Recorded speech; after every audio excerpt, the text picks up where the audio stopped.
What's going on, Imperials? It's Emperor Cubone here.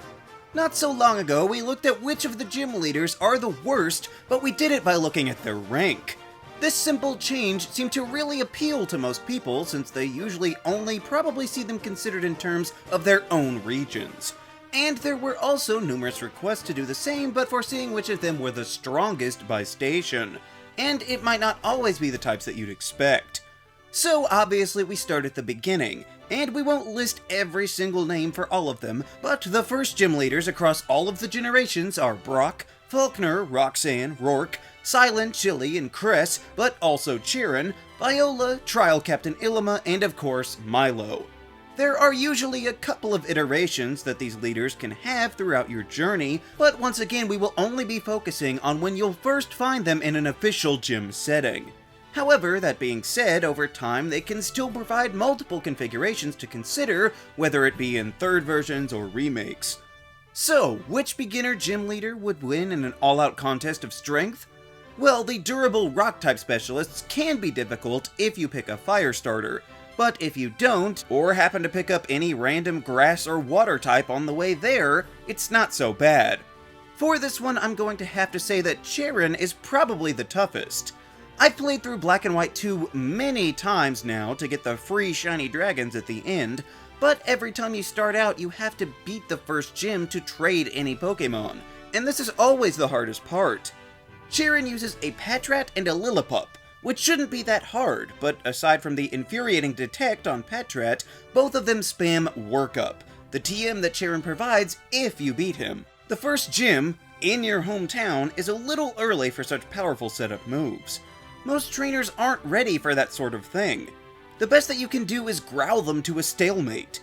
Even if you go to the nearby ranch and get a Riolu to get a leg up on those normal types, it can still be tough if they can boost, especially if you have to rely on counter. So he may not have been the original giver of the basic badge, but this former rival clearly took what he learned from us and applied it to even the earliest of challengers.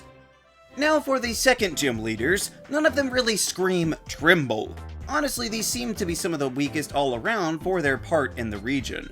Lenora can be annoying, but isn't the strongest, and Gardenia is fairly substantial, but also a grass-type specialist, so it's not like you can't exploit that. I wasn't expecting it, but I think maybe Grant could be the candidate here, because he was better than I remembered. His Tyrant doesn't share the usual grass and water weaknesses that you would expect, and it utilizes Rock Tomb to slow you down. Same with his Amara, who also has Thunder Wave, so you'll probably be taking hits most of the time. Aurora Beam also provides great stab coverage in a rock-type gym that can also lower your attack. Plus, the levels on these fossils are a fair bit higher than most second gyms. Granted, that is from the massive gap between these gyms and the Kalos region, but I think that's just the thing to make Grant stand above the other choices. No matter what, you'll have an easy enough time finding a team before the second gym, but that doesn't mean that they have to make it easy on you. So if you make a wrong move, Grant will punish you by taking out at least a couple of team members, especially any you caught just to get a type advantage. You know the ones. Now we're on to the third gyms, and this category has some wide variability too, from the easily doused fire users to the rough and tumble fighting girls. But I won't beat around the berry bush, we know that this title goes to Whitney. There are countless videos already detailing how and why Whitney is such a pain to deal with. But let's just say that from a combination of stomp flinching and attract, the ever stronger rollout, and the enraging ability to heal itself with milk drink means that most trainers are not prepared to deal with that kind of pink-cloaked death. Not to mention Normal's only got the one weakness, with your only hope being a brand new Machop, otherwise you just hurl your strongest stab moves at this rolling cow and hope you survive. And that's not even her first Pokémon. So it's safe to say that Whitney is the strongest gym leader at the third rank, because she probably shouldn't even be there. In the fourth tier, we do have some laughable options like Remos, who is incredibly weak, but there are also contenders like the leaders that share the Stow-on-Side gym in differing universes. Bea and Alistair are a fairly big jump from the previous game, but I guess maybe they're expecting you to stick around the wild area before you make your way over there. But it couldn't be Alistair anyway because he's got an unevolved Pokémon with only 3 moves. As for the actual strongest, I think maybe it's Alyssa. Others might put on a good show like Crash or Wake, but 2 quad weaknesses? Any trainer worth their salt has coverage for that. The more subtle danger comes in petite cute packages, and I don't mean the model. Her greatest tools are the adorable Emolga that she wields. You go to an electric-type gym expecting to use their only weakness, ground, regularly. But when the leader's team flies, that's a bit harder. So if you're like me, you would switch in a Bulldor or something to take them down, only for them to volt switch out into a Substrika who then kills my Bulldor before it can take out the flying squirrels. And then it melts my Excadrill with its flame charge. Seriously, the ground immunity was hard enough, but the constant pivoting with a move that we couldn't possibly have prepared for since it didn't exist before this gym makes underestimating this high-fashion thunder enthusiast a fatal mistake. The 5th rank is next, and this is where it gets a little murkier, since you could have done substantial grinding up to this point. So the present gym configuration might be little challenge for you, or you could avoid battling as much as possible, and even Chuck might start to seem difficult. Simply looking at them, Opal is no pushover. She isn't much higher than the last gym, but they're basically back-to-back anyway, and her type coverage outside her emphasis is impressive. I'm also partial to Clay, who has nice secondary typings to boost their effectiveness and can bulldoze through your team if you don't take them out quick, since they all have some kind of status moves that you won't want to have to deal with. I probably would have put Clay at the top if it weren't for Norman. The best dad in the Pokemon world by default, this balanced battler uses 2 of his signature slacking to fight his own child. Of course, these Pokemon have the worst ability in the game, but their raw stats are still higher than many legendaries, so if you do get hit, you'll probably just go down. On top of that, one of them has Yawn to put you to sleep, and the other has Slack Off to regain health. So even if it only moves every other turn, you might be put off balance just as much. Also, they know Facade, so don't even think about trying to burn them. And if that wasn't enough, your old man thought to bring a Vigoroth to the fray as well. It may not be as strong, but it can hit every turn, so that's just as good. Oh, and this one also has Facade and can't be put to sleep, so good luck with a status strategy. And one of the worst parts is the gym's location. Since it takes you back to somewhere that you've already been, there's really no good place to train beforehand to actually get ready. So you can try and time it right and maybe use Dig or something like that to avoid their crushing blows, but you've only got so much PP on those moves, and good old Normie's got some Hyper Potions in reserve. It's no wonder that he's so proud of you for winning, because I've got a feeling that the majority of Petalburg's population is just people that came to challenge Norman, but failed and could never move on. The 6th gym leaders are generally fine. You have ones like Valerie and Jasmine who could be better for sure, but they're okay. I do question the Sirchester leaders, not so much for their types, but more some of the selections that they chose.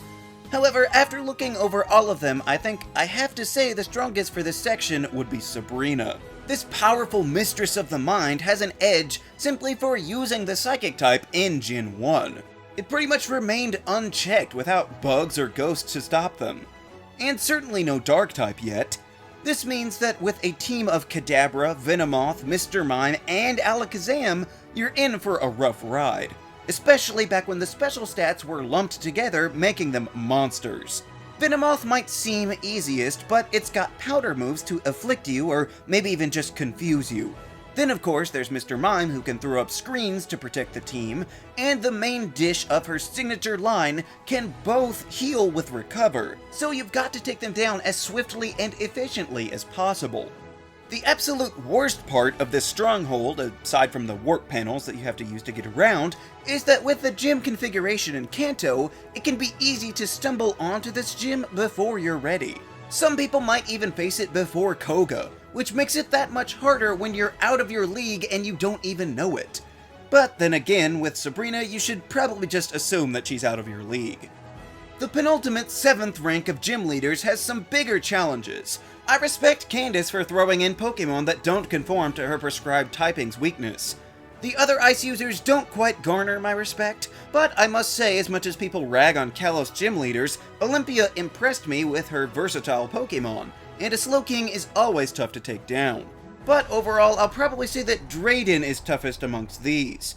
While technically a demotion from the first time that we saw him, his Pokemon only got stronger, being higher leveled and swapping out a middle stage Fracture for a strong and elegant Flygon who provides extra type coverage over last time. Not to mention his signature Haxorus has a Citrus Berry to heal and Dragon Dance to power up its attack even more. And it doesn't hurt that Drayden's levels are almost 10 higher than the previous gym, with very little time in between. And probably best of all is this is back in Gen 5, which means Fairy wasn't a thing. Dragons could still rampage without fear of being stopped, only checked by other dragons and frail ice types. Thus, Drayden is even more powerful in his native region than he might have been otherwise. And as a 7th gym leader, he does make for significant pushback in the lead up to that final position. Speaking of, the final gym leaders are usually some of the strongest trainers in any given region, but at the same time, you will have a strong, and unless you're trying to do it wrong, diverse team to deal with most threats. And also you have the most experience of any gym, both in the literal points but also knowledge of previous encounters. So while some of these might be strong in a vacuum, you're no slouch by this point either. If Giovanni had some more substantial moves besides the weakest poison attacks in the game, he might be up for it. And I heavily considered Wallace. He can implement multiple strategies with his tricky Love Disc, single knockout Seeking, and Milotic in general, which most players probably wouldn't have even seen until they met him. After all, his exploits were remarkable enough to grant him ascension to champion. The only problem is that the whole region is pretty much built up for you to be ready for a strong water user. From the geography to the evil team, so you can probably manage. No, the strongest would have to be someone that does the unexpected. And to me, that would be Volkner. For a guy that claimed to no longer desire the role of gym leader, he sure did a good job. I'd hate to see him at full force. Maybe I was just really bad back then, but I had to fight Volkner many times to secure victory. He's classified as an electric specialist, but that's not all he's got up his sleeve. In Diamond and Pearl, while the whole team has electric coverage, only half of them share the same strengths and weaknesses. The others are completely random, which you couldn't possibly prepare for until your second time through. His Raichu and Luxray are strong, but expected. He's also got an Octillery to take out your ground types with water, grass, and ice type attacks, and he's also got an Ambipom. That might not immediately strike fear into you, but it will once it sets up its nasty plot and agility, especially when it baton passes those buffs onto one of these other Pokemon and sweeps your team. The levels at the Sunny Shore Gym are decent, they're not the highest of any final gym out there, but the sheer fact that you had to change your strategy mid-fight means that it's at best a challenge, or at worst a repetitious defeat. I wonder if they can surprise us again with any new additions in the remakes.